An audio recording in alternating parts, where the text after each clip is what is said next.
Don మీడియాకి స్వాగతం. నా పేరు సుమ. అంగన్వాడీలతో ఆరోసారి ప్రభుత్వ చర్చలు విఫలం.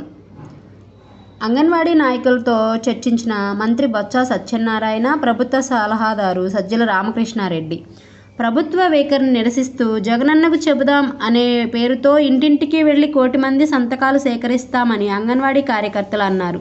శనివారం నుండే ఈ కార్యక్రమాన్ని ప్రారంభిస్తామని స్పష్టం చేశారు.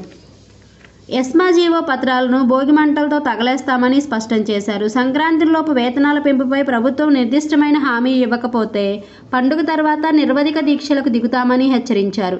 చర్చలో ప్రభుత్వం తరపున మంత్రి బొత్స సత్యనారాయణ, ప్రభుత్వ సలహాదారు సజ్జల రామకృష్ణారెడ్డి అధికారులు పాల్గొన్నారు. అంగన్వాడీల తరపున సిఐటియు, ఏఐటియుసి, ఐఎఫ్టియు అనుబంధ అంగన్వాడీ కార్యకర్తలు, ఆయాల సంఘాల ప్రతినిధులు పాల్గొన్నారు. అంగన్వాడీలతో ప్రభుత్వం జరిపిన చర్చలు విఫలమయ్యాయి.